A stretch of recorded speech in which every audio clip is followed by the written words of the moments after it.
Well, it's 6:15 in the morning and I'm back at Marievale. I say back because I was here yesterday doing pretty much exactly the same video, but unfortunately I lost all of the audio. So here I am again at Marievale. It's never a disappointment to be here, and it's a bit of a disappointing morning compared to yesterday. Yesterday was lovely and sunny, and today we've got a dull, flat overcast, but a few clear patches in the sky, and hopefully things will develop and we'll see some birds.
Well, I'm finally here after a rather hectic morning, trying to film myself arrive at Marievale, and the sun is rising gently in the east over there and casting some light, some lovely warm light over the scene. It's behind a bank of clouds though.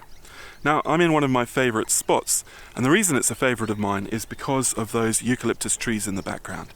And what I like to do is place a bird against those trees with the sunlight flooding across this area from the front and from the side, and then sometimes through the wings of the bird. So the bird is bright against those trees. Now, that makes a very compelling shot for me, although it's technically difficult to achieve. And the way I like to do it is to switch into manual mode. And the reason I like to do that is because with these bright patches of water, the bright sky and the dark background, quite often with the bird small in the frame, the camera gets very, very confused about exposure. So, what do you do to fix that? Well, switch into manual mode, and there's two methods you can use. Either take a reading on the base of the reeds, which is about the right tonal value for a dark bird in this light, or a backlit bird, and switch into that exposure on manual mode. Or take a reading off a bright patch of water and set your shutter speed and your ISO so that reading is 2.3 stops or 2.5 stops above middle grey. And what that'll do is lift the shadows of the bird and ensure at the same time, given the dynamic range of your camera, that the highlights are not overexposed.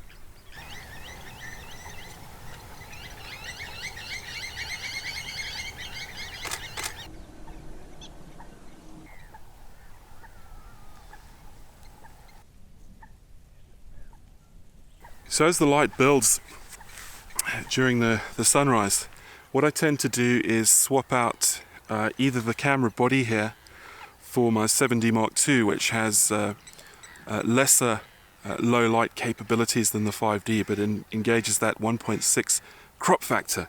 It gets me closer to the bird.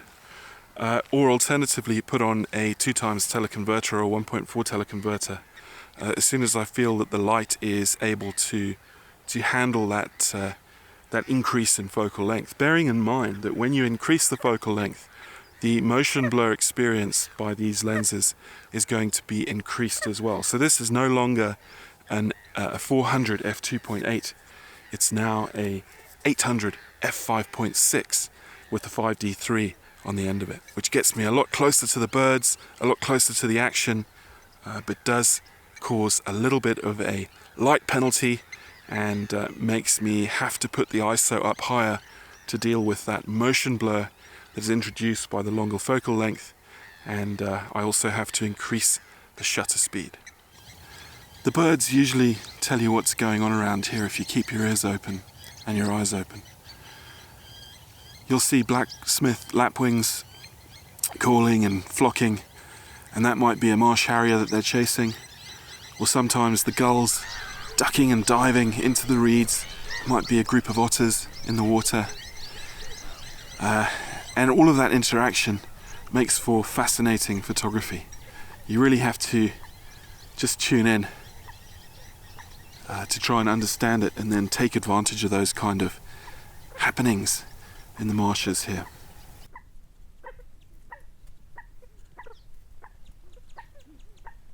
I'm starting to develop a cronking great headache, I think probably as a result of my neck injury that I suffered about 8 or 9 months ago.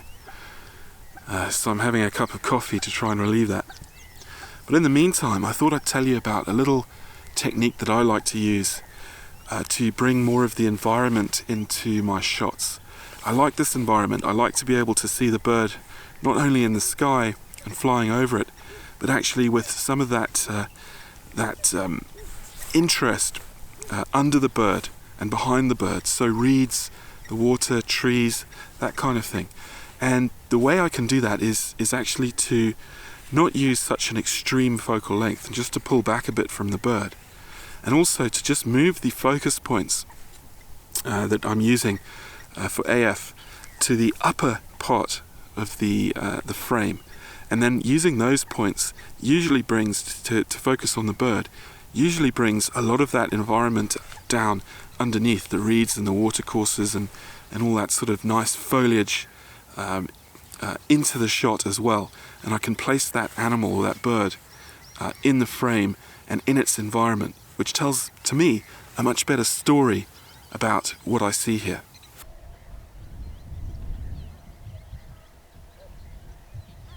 Well, there's quite an ominous and weird-looking sky behind me with this weird lenticular cloud that crossed the horizon earlier, and the wind's picking up from that direction. So I'm not sure what's happening over there. It's still bright where I am, but I've got an eye out on the weather. I used to be an ocean racer, so I get a feel for these things. And it's looking a little bit ominous. But anyway, that dimming of the light actually helps me, because the light's harsh with the sun up, and this mist over the water, or these low clouds, the smell of water or rain, and this sort of diffuse light that this overcast is actually going to help me with lighting these birds. I won't be able to photograph them against the sky unless the sky is blue, because that sky will be blown out. But if I can get them with the marshes as a background, they'll actually look really good in this light. And just as I've said that, this low cloud has just extended over the sun there.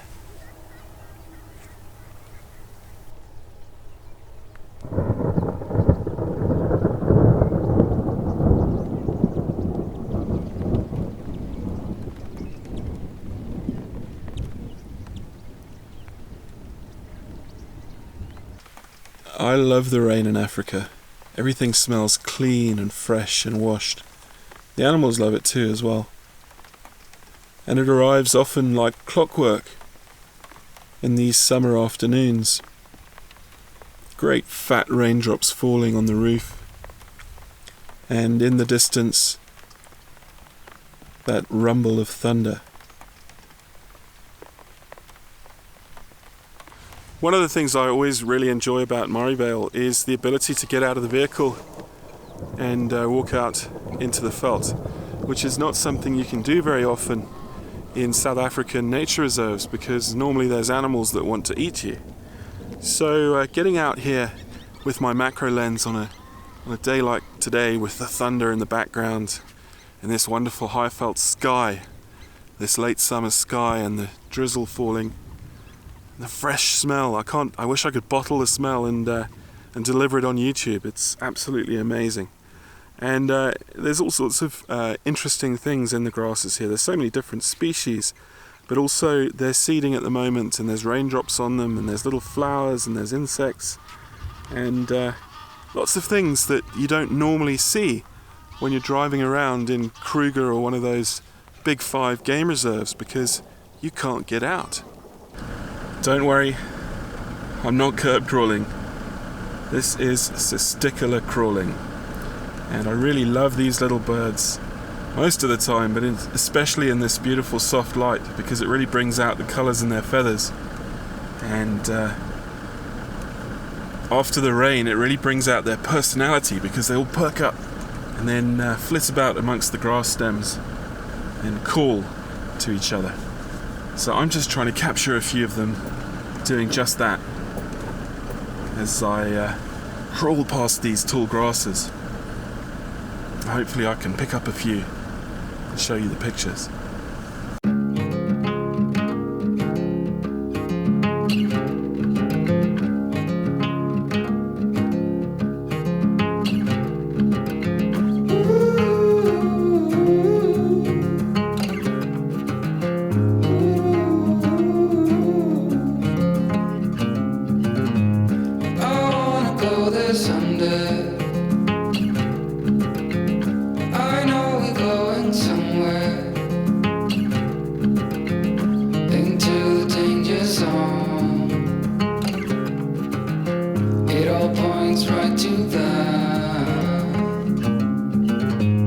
Set myself aside, lead the way on this trial. If you don't know the way, we can stop and make a change. I know we walk for days, losing hope, fading love. This night will be okay, waking up to another day.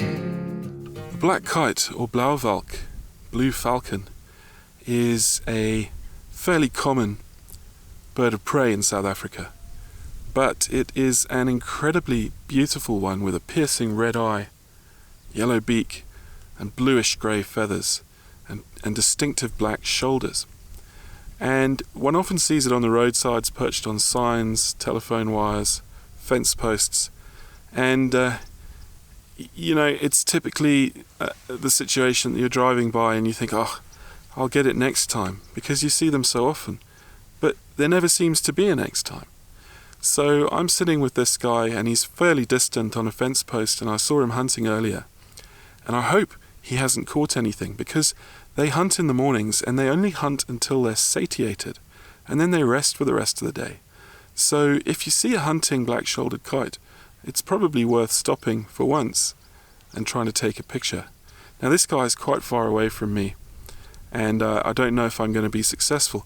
I haven't got much else to do except spend time trying to photograph him. Okay, settings for this guy. Well, he's very distant, so I don't have to worry too much about depth of field. I've stopped down to f7.1, remembering I've got a 2x teleconverter on this 400 lens, which makes it an 800 f5.6. So 7.1, I hope will just sharpen that up a little bit. And it's quite a bright day, but it's still relatively early. So what I'm doing is photographing at 1/1600th of a second to try and freeze the motion, and just letting the ISO be whatever it is for that setting. It's 500 at the moment. Now, again, I'm using manual mode, and what I'm doing is just taking a reading off the grasses to give me my exposure, and keeping that as I photograph the bird in the sky. And that way the sky won't be blown out. It'll be bright, but it won't be blown out, and the bird itself will be well exposed. Well, it's brightened up considerably now, and even though there's a nice little dim, sort of hazy overcast, I'm pretty tired. It's 10 to 2 now. I've been on the road since 4 a.m. and it's a long drive home. See you next time.